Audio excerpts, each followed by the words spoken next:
Hello दोस्तों, आप सभी का सॉल्यूशन अबोर्ड में स्वागत है। आज मैं मनोज कुमार सॉल्यूशन अबोर्ड का सह संस्थापक भी हूँ और एक केमिस्ट्री का शिक्षक हूँ। आपको केमिस्ट्री को बहुत आसान तरीका से आज समझाने की कोशिश करूँगा और उस समय से आपका केमिस्ट्री का सिलेबस कंप्लीट करूँगा। आपको बहुत बारीकी से समझाऊँगा, आपके लिए केमिस्ट्री बहुत ईज़ी कर दूँगा, यानी आपको केमिस्ट्री से डर लगेगा ही नहीं। केमिस्ट्री को इतना जो हम लोग कठिन समझते हैं, आप विश्वास कीजिए प्रतिदिन आप सुने और पढ़े मत। कहने का अर्थ है कि आप प्रतिदिन पढ़ें और उसको रिवीजन करते रहें जैसे हम बताएंगे और आपके लिए केमिस्ट्री बहुत आसान हो जाएगा।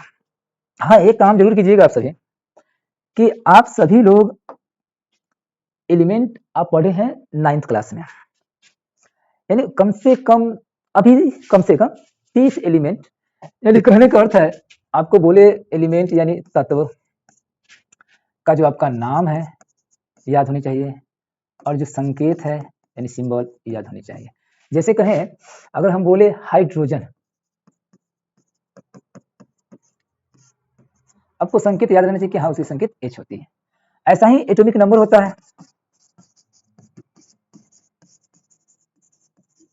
यानी हाइड्रोजन का अगर बोले एटॉमिक नंबर कितना होता है तो 1। हीलियम का क्या होता है 2। लिथियम में क्या होता है 3। यह और साथ साथ एटॉमिक मास याद होना चाहिए। अगर हाइड्रोजन का बोले एटॉमिक मास क्या होता है तो होता है 1.008, या हम लोग 1 ही बोलते हैं। यानी कम से कम अभी 1 से 2 दिन में आप कम से कम ना 10 याद कर लीजिए, फिर 2 दिन 3 दिन होते होते एक याद कीजिए, कम से कम 30 तक कंप्लीट कर लीजिए। आपके लिए देखिए केमिस्ट्री बहुत आसान हो जाएगा। ठीक है, देखिए सर्वप्रथम रसायन शास्त्र का डिफिनेशन क्लियर कर लेते हैं, यहाँ पर सुधार कर लेते हैं। रसायन शास्त्र विज्ञान की वह शाखा है जिसमें पदार्थों का संगठन मतलब टूट जाना, संरचना मतलब नई चीज बन जाना और उनमें होने वाले गुणों के परिवर्तनों का अध्ययन किया तो उसे हम लोग क्या कहते हैं रसायन शास्त्र कहते हैं। अर्थ है एक चावल का दाना लिया जाए, ऐसा ही एक तरह से अधिक दाना ले लेते हैं, एक बर्तन लेते हैं उसमें जल ले लेते हैं, यह जल है, यह क्या है चावल, और उसे हम हीट करते हैं। लकड़ी से ही मान लीजिए लकड़ी जला देते हैं, गैस की थोड़ी कमी हो रही है, चलिए यानी इसे हम ताप बोल सकते हैं। जैसे ही हीट किए क्या हुआ इस चावल का दाना मोटा होते चला जाता है, यानी अर्थ है कि टूट टूट कर फूल जाता है और नई संरचना बना देती है और उसका गुण भी क्या हो गया हो बदल गया।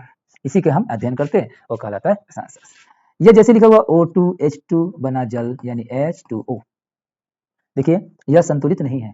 जो आगे पढ़ेंगे संतुलित क्या होता है असंतुलित क्या होती है, संतुलित करना क्यों जरूरत होता है वो भी बताएंगे, लेकिन अभी इतना ही जान लें कि देखिए यह ऑक्सीजन O2 गैस होती है, H2 ये भी गैस होती है, जो जल बन गई वो क्या होता है लिक्विड होता है, यानी अपना अवस्था में भी परिवर्तन कर लेती है।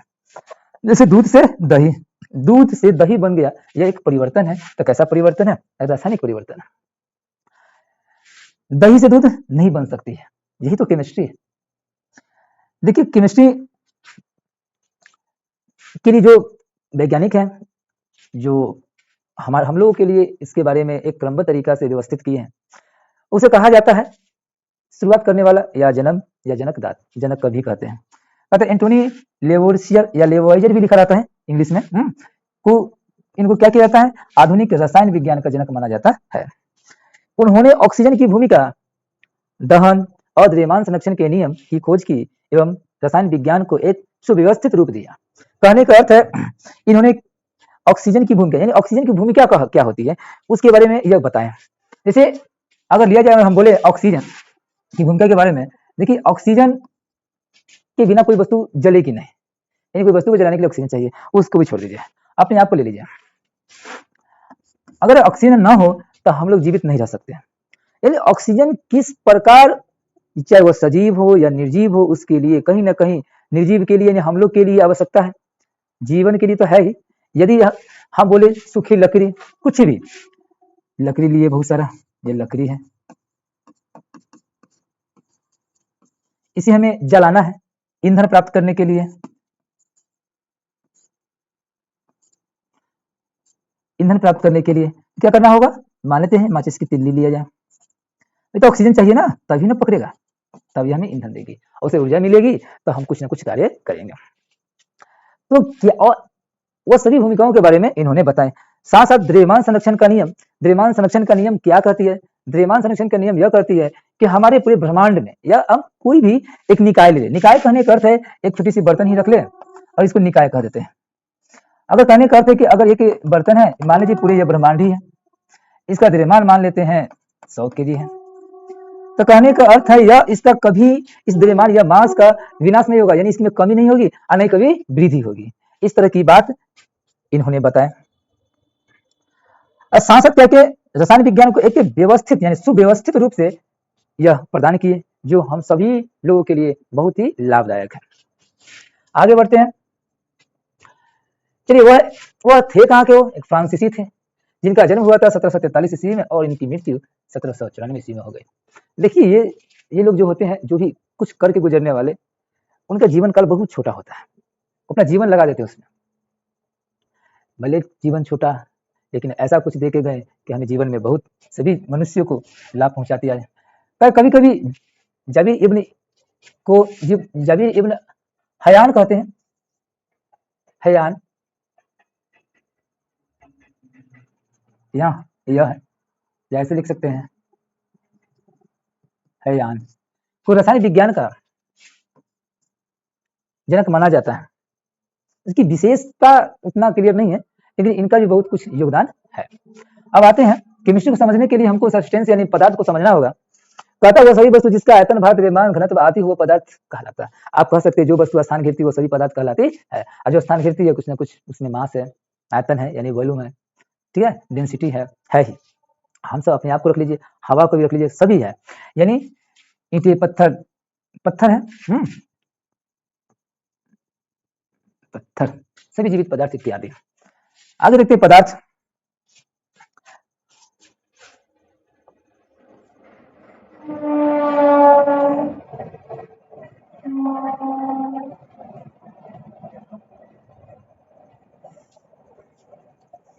पीपीटी नहीं है, पीडीएफ है, अगली बार से आपको पीपीटी मिल जाएगी।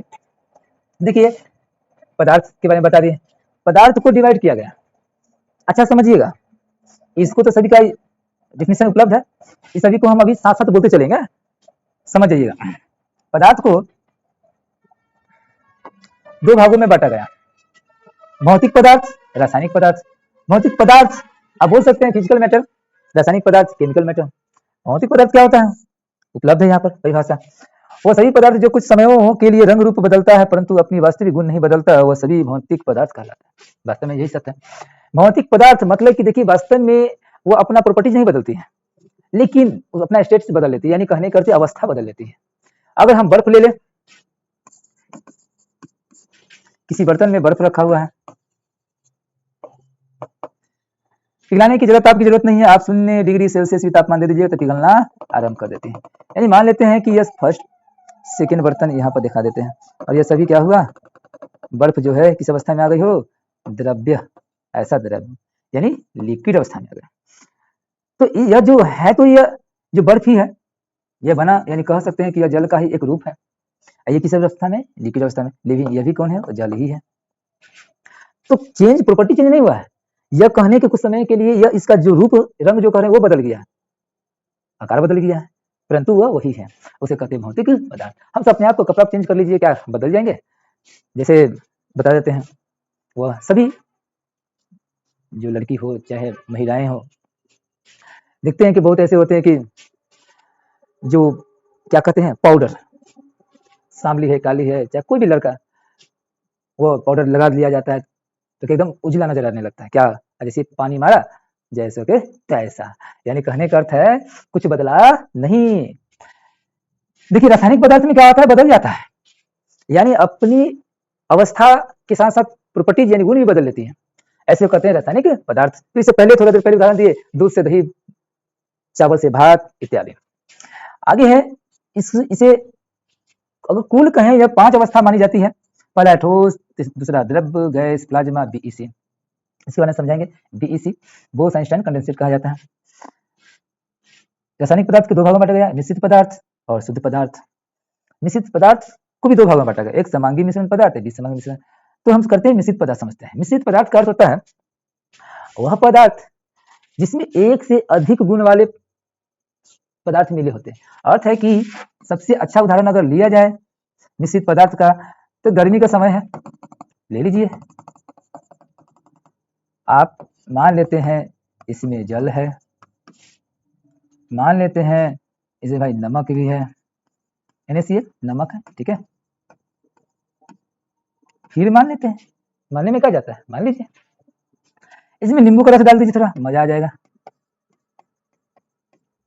यह जो पदार्थ मिली हमें यही है मिश्रित पदार्थ। अपनी अपनी प्रॉपर्टीज दिखाते हैं, नींबू अपनी प्रॉपर्टीज, नमक अपना, जल अपना, NaCl नमक जो कर रहे हैं नमक बोले वह अपना, यही है मिश्रित पदार्थ। इसे दो भागों में बांटा गया है, एक समांगी मिश्रण, एक विसमांगी मिश्रण। समांगी, देखिए समांगी क्या होता है? समांगी मतलब होता है जिसमें, यानी जिसमें कहने का मतलब है विलायक, और तो कि जिसकी मात्रा ज्यादा होता है ना उसको विलायक कहते हैं। अगर हम यह बोल दें बुनका बुनका जो दे रहे हैं यह जल है, क्या है? जल है। ऐसे जल में हम नमक रख देते हैं, इसे बोलते हैं NaCl, नमक रख दिया, इसे मिलाया और पूरी तरह क्या हुआ, घुल मिल गया। यानी अच्छी तरह जब घुल मिल जाती है, किसी को किसी में मिलाए, मिलने वाला को विलेय कहते हैं, मिलाने वाला को विलायक कहते हैं। यानी जिसकी मात्रा ज्यादा वह विलायक है और जिसकी मात्रा कम है वह विलेय है। यह एक विलेय है। अगर हमसे आप पूछिएगा कि विलेय क्या होता है तो हम तो एक सामान्य शब्दों में बता देंगे आपको। सामान्य शब्दों मतलब कि आप आसानी से समझ जाइएगा। ठीक कर लेते हैं थोड़ा।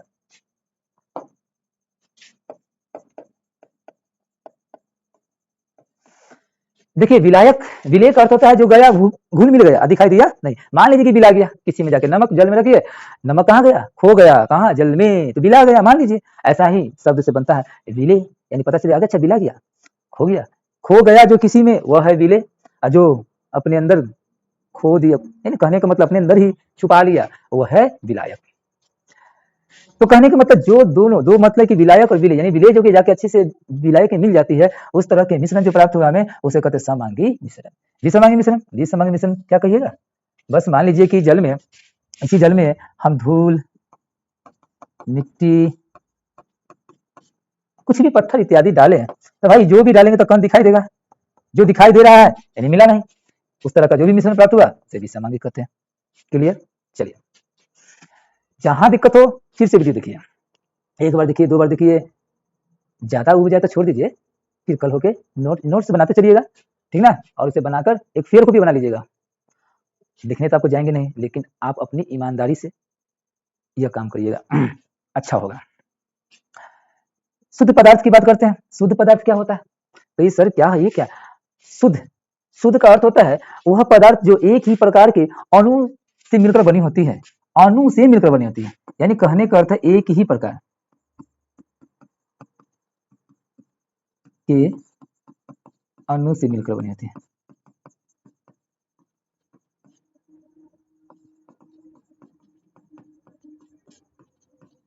बनी होती है।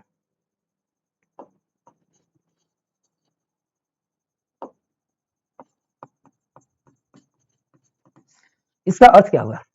देखिए इसका अर्थ यह हो गया, आप ले लीजिए नमक, नमक, नमक की भी बहुत तरह की होती है, एक ही नमक नहीं, NaCl होती है, NHCO3 सोडियम बाइकार्बोनेट भी होती है, बहुत सारी नमक होती है। चलते हैं आगे, समय के अनुसार मिलेगा सब।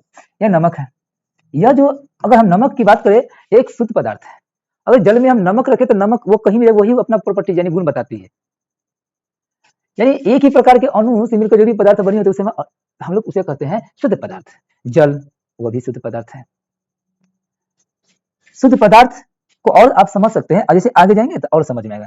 जैसे शुद्ध पदार्थ में, शुद्ध पदार्थ को मूल रूप से दो भागों में बांटी जा सकती है, एक तत्व है, एक यौगिक है। तत्व यानी समझते हैं एलिमेंट, यौगिक कंपाउंड बोलते हैं।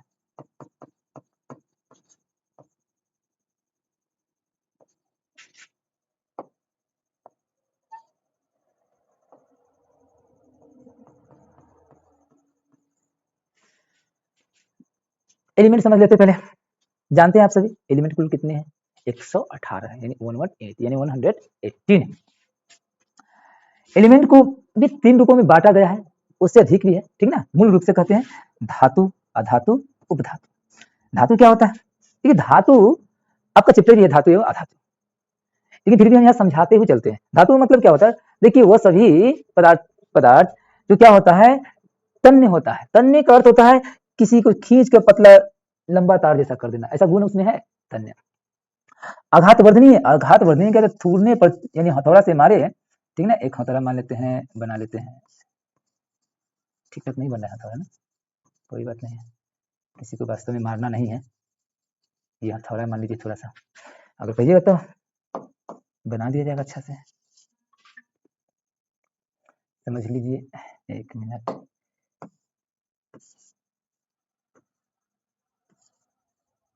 यहाँ थोड़ा है, इसको हम किसी को धातु लिए खूब पटके, बार बार पटके, बार बार पटके, जिसके कारण क्या चौला हो गया, ऐसा हो गया। इससे चौला होने की जो गुण होता है ना, उसी को बोलते हैं आघात वर्धनीय, ठीक ना। आगे चर्चा होगा। और तन्य आघात वर्धनीय, विशेष चमक, सबका एक अपना रंग होता है, यानी चमक, वही कहा गया। सांसद करता हुआ विद्युत का सुचालक, यानी करंट क्या हो उसमें पास करता हो, उसे कहते हैं धातु। अधातु क्या होता है? विपरीत। कहने का मतलब सांसद धातु में एक बात होता है, उसे ठोस भी कहते हैं, ध्यान दीजिएगा।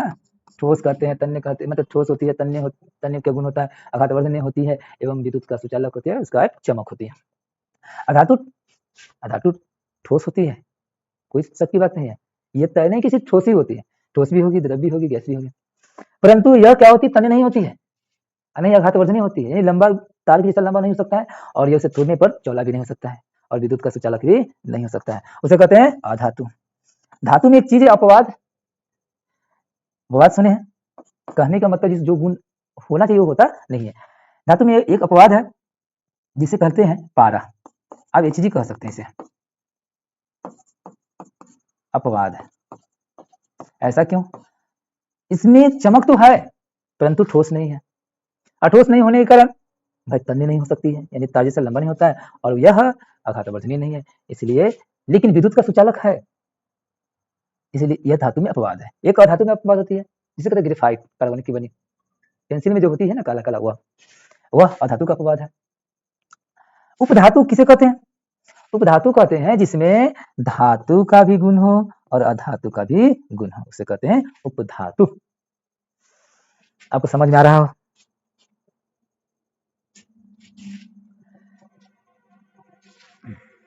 आगे देखिए यौगिक, कंपाउंड। कंपाउंड किसे कहते हैं? कंपाउंड का अर्थ होता है जिसमें 2 या 2 से अधिक एलिमेंट यानी तत्व, यानी आप बोल सकते हैं H2 प्लस O2 H2O, यही है कंपाउंड, या बोलिए यौगिक, यही है।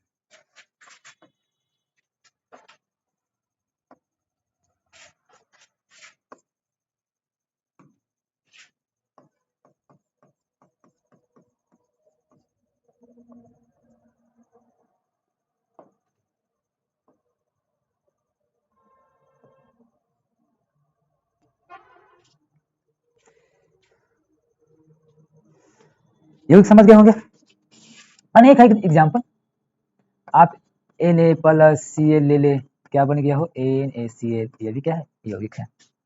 अगर यौगिक को 2 भागों में बांटा जा सकता है, कार्बनिक यौगिक, अकार्बनिक यौगिक। कार्बनिक यौगिक मतलब, कार्बनिक यौगिक का अर्थ हुआ वह सभी मैटर या पदार्थ जिसमें कार्बन होती है, उसे कार्बनिक यौगिक कहते हैं। अकार्बनिक जिसमें कार्बन नहीं होती है, ऐसा हम यहाँ देख रहे हैं NaCl H2O, ये क्या है? अकार्बनिक है। कार्बनिक, कार्बनिक उदाहरण तो यहाँ तो नहीं लिखे हैं, बोल सकते हैं कार्बनिक CO2, बोल सकते हैं ग्लूकोज, चीनी, ये सभी क्या है? कार्बनिक, बहुत सारे हैं कार्बनिक। क्योंकि चिंता ना करें, आपका चैप्टर भी है कार्बन तथा उसके यौगिक, ठीक ना, वहां खूब अच्छा से पढ़ेंगे। देखिए भौतिक पदार्थ जो बोले यहाँ पर मैं, वो सभी पदार्थ जो कुछ समयों के लिए रंग रूप बदलता है परंतु अपनी वास्तविक गुण नहीं बदलता, वह सभी भौतिक पदार्थ कहलाता है। ठीक है, आगे बढ़ते हैं।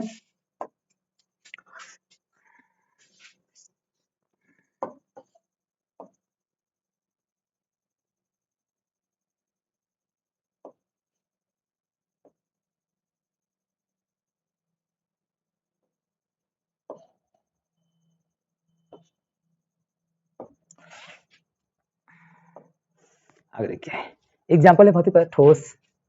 ठोस में यह पत्थर है जो लिखने में मिस्टेक है। पत्थर, लकड़ी, बर्फ। द्रव की बात करें तो पानी, दूध, तेल। गैस की बात करें तो हवा।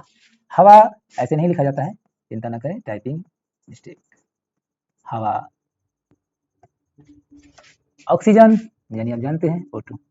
आप बोलिए कि हवा ऑक्सीजन, देखिए ऑक्सीजन तो ऑक्सीजन होती है, हवा क्या है? हवा गैसों की मिश्रण है। इसमें ऑक्सीजन भी होती है, हाइड्रोजन भी होती है, कार्बन डाइऑक्साइड भी होती है, हीलियम भी होती है, अनेक गैसों के मिश्रण, यानी गैसों के मिश्रण को हवा कहते हैं। ठीक है, CO2 इत्यादि। भौतिक पदार्थ की अवस्था कुल 5 तथा मूल 3 होती है, जो निम्न है। पढ़ते हैं, समझते हैं, सब से ठोस। देखिए इसमें कुछ विशेष नहीं है, आपको दो चीज ध्यान रखना है। दो चीज में एक है आयतन, दूसरा है आकार। समझिएगा, वो सभी वस्तु जिसका आयतन एवं आकार निश्चित हो वह वस्तु ठोस कहलाता है। जैसे ईंट, पत्थर, लोहा इत्यादि। अर्थ है आयतन आकार। ये देखिए ईंट ले लीजिए, ईंट का जो आयतन यानी जो जगह स्थान घेरती है, यानी अगर हम ईंट ले लें, ईंट की बात करते हैं, समझिए एक ईंट है, ठीक है। ये जो स्थान ली है, यह स्थान घेरना या कह सकते हैं घेरती है, यह स्थान निश्चित है, यानी कह सकते हैं आयतन। और आकार जो है वैसा ही, यहाँ से उठाकर कहीं भी ले जाइए, हम यहाँ ईंट को लिया है, यह ईंट को, इसकी जो भी उसका आकार है वो आकार बदलेगा नहीं, इसे कहते हैं ठोस। दूसरा है द्रव, लिक्विड। इन क्या बात बोल रहे हैं? पहले देखिए आयतन एवं आकार निश्चित, उसे कहते हैं ठोस। आप एक गैस में लीजिए, आसान होगा। आयतन आकार अनिश्चित, उसे कहते हैं गैस। वो सभी वस्तु जिसका आयतन एवं आकार अनिश्चित हो, वो सभी वस्तु गैस कहलाता है। ऑक्सीजन हो, CO2, H2, N2 यानी नाइट्रोजन, CNG यानी CNG compressed natural gas, LPG liquid petroleum gas, ये सभी गैस है, लिखा हुआ है, सभी का फुल फॉर्म लिखा हुआ है। तो कहने का मतलब क्या है, इसके आयतन आकार अनिश्चित, गैस निश्चित, ठोस। क्लियर? अब सेकंड देख लीजिए, द्रव, वो सभी वस्तु जिसका आयतन निश्चित, यानी यह क्या है निश्चित, परंतु आकार अनिश्चित। फर्स्ट दोनों निश्चित, थर्ड दोनों अनिश्चित, सेकंड में क्या है आयतन निश्चित, आकार अनिश्चित।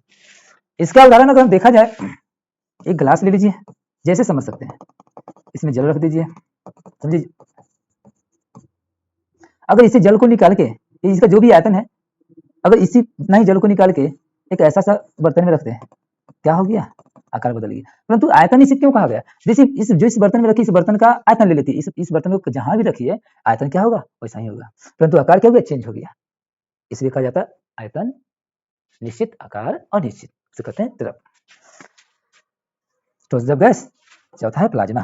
जब किसी उदासीन गैस को इस प्रकार गर्म किया जाता है कि उसके परमाणु या अणु के कुछ इलेक्ट्रॉन मुक्त अवस्था में होते हैं, यानी कहने का अर्थ है एक गैस को ही समझिए, तो उदासीन गैस, तो कहिए उदासीन क्या होता है, न्यूट्रल, यानी कहने का मतलब वो रिएक्शन जल्दी नहीं करती, अभिक्रिया नहीं करती है। ऐसे एग्जाम्पल में जाए, हीलियम होती है, नियॉन होती है, जीनॉन होती है, ठीक है, ये आर्गन भी होती है, ये सब न्यूट्रल एलिमेंट्स हैं, यानी उदासीन बोलते हैं हिंदी में, यानी रिएक्शन किसी से नहीं करता है। लेकिन आप आगे चलिएगा या आगे करने का और आगे क्लास में जब पढ़िएगा 11th में फिर 12th में, तो आपको इसकी भी रिएक्शन मिलता है, यह भी अभिक्रिया करती है और कुछ ना कुछ कंपाउंड बनाती है, लेकिन बहुत कम, इसलिए कहा उदासीन। उदासीन में अर्थ होता है इलेक्ट्रॉन और प्रोटॉन बराबर हो जाती है, यानी इक्वल हो जाती है। तो कहा कि उसे क्या किया जाए, जब उसे गर्म किया जाता है तो उसके परमाणु या अणु के कुछ इलेक्ट्रॉन जो होते हैं वह मुक्त हो जाती है, यानी वो बॉन्डिंग नहीं करता है, तो बोलते हैं बंद यानी बॉन्ड बना के इकट्ठा, यानी एक जगह बंधाकर रहती नहीं है, स्वतंत्र अवस्था में आ जाती है, उसी अवस्था को कहते हैं प्लाज्मा। प्लाज्मा नाम कुछ कारण से दिया गया है, एक चमकती हुई पदार्थ कहते हैं प्लाज्मा, हमें ब्लड में मिलती है। आगे देखते हैं, कहता है कि देखिए उसकी अवस्था बदल जाती है, जो प्लाज्मा कहलाती है आंशिक रूप से आयनिक गैस होती है, या कह सकते हैं आयनीकृत गैस होती है। ऐसा इसे हम ऐसा भी लिख सकते हैं, आयनीकृत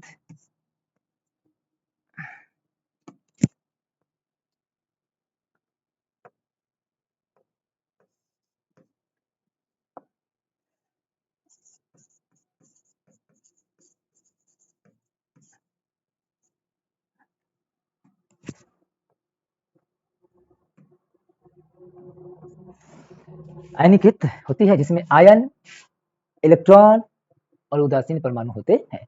यानी इसमें आयन भी होते हैं, इलेक्ट्रॉन भी होते हैं और उदासीन परमाणु भी होते हैं। ठीक है, जैसे अगर कहें सूर्य और तारे यानी प्राकृतिक प्लाज्मा है, बिजली का चमकना, फ्लोरोसेंट बल्ब, ट्यूबलाइट, नियॉन, सारण, प्लाज्मा टीवी और आयन मंडल है। यहाँ गलती है, आयन मंडल है। आयन मंडल कभी सुने? जियोग्राफी में हमारे समताप मंडल के ऊपर होती है। यहाँ कहने का मतलब करंट ही करंट होती है, उसी के कारण तो हम संचार व्यवस्था हमारे लिए कार्य करती है। ये प्लाज्मा जो होती है, अब समझ लीजिए कि जितना भी सजावटी वस्तु का जो प्रयोग करते हैं, निर्मित होती है, ये प्लाज्मा उसमें पाया जाता है। या कहीं गेंद जो है एक रबर की गेंद होती है, बहुत चमकता है उसके देखने पर। या आप ले लीजिए ऑफिस में ग्लास, कांच कहें तो कांच कहिए, कांच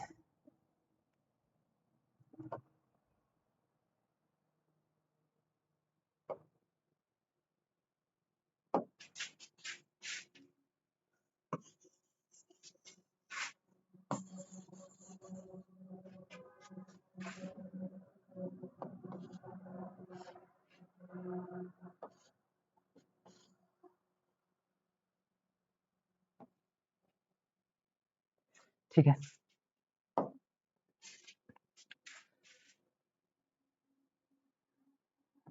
आयन आगे है बीईसी।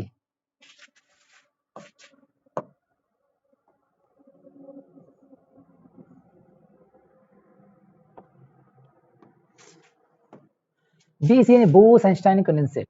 देखिए इसे खोजने वाले, पता करने वाले जो कहिए भारतीय वैज्ञानिक सत्येंद्रनाथ बोस एंड ब्रिटिश वैज्ञानिक आइंस्टीन, दोनों का योगदान, इसलिए ऐसा नाम दिया गया। तो जब किसी गैस को परम शून्य तापमान, तो कहिए परम शून्य तापमान क्या होता है जी? तो बोल सकते हैं 0 केल्विन परम शून्य तापमान है, इसे 0 केल्विन बोलते हैं। या आप बोल सकते हैं -273 डिग्री सेल्सियस, इतने तापमान को ही बोलते हैं परम शून्य तापमान। वो दिखाई दे रहा होगा, ठीक कर देते हैं, -273 डिग्री सेल्सियस। इसी तापमान पर जब पदार्थ को अभी हीट कहिए या ठंडा कहिए, कहने के तापमान दे रहे हैं माइनस में, यानी ठंडा ही कहिए, तभी जाके इस गैस की एक भिन्न अवस्था प्राप्त होती है, उसी को कहा गया बीईसी।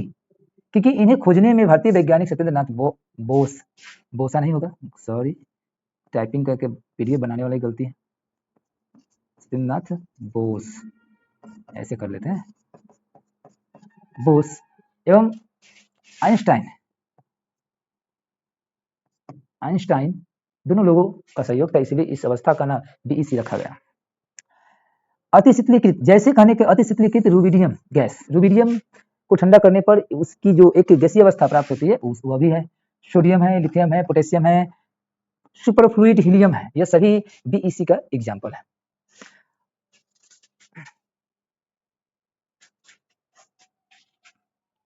अब देखिए, अब जो हमारे चैप्टर है ना रासायनिक अभिक्रिया एवं समीकरण, हम लोग वहां पहुंच गए।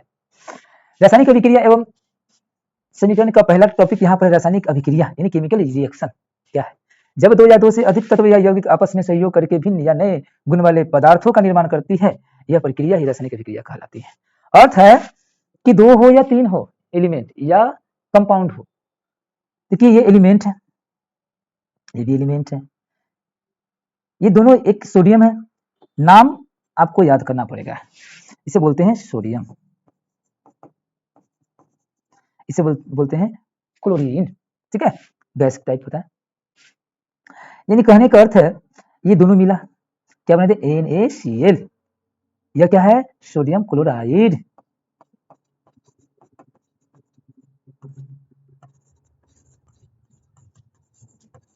सोडियम क्लोराइड यह एक यौगिक है। ये कहा कि 2 या 2 से अधिक तत्व या यौगिक, कहने का मतलब तत्व भी होगा आपस में मिलेगा, या यौगिक और तत्व या दोनों यौगिक मिलकर भी नए कोई यौगिक बनाएगा जिसका प्रॉपर्टीज यानी गुण क्या होगा अलग होगा, उसी को क्या कहते हैं यौगिक कहते हैं। यानी कहने का मतलब यह प्रक्रिया कैसी है, कौन सी क्रिया, रासायनिक अभिक्रिया है। देखिए बताए थे ना तीर के उस पार वाला क्या कहते हैं प्रतिफल या उत्पाद कहते हैं, यही इंग्लिश में बोले तो प्रोडक्ट, इधर वाले क्या कहते हैं अभिकारक कहते हैं। या रिएक्टेंट कहते हैं।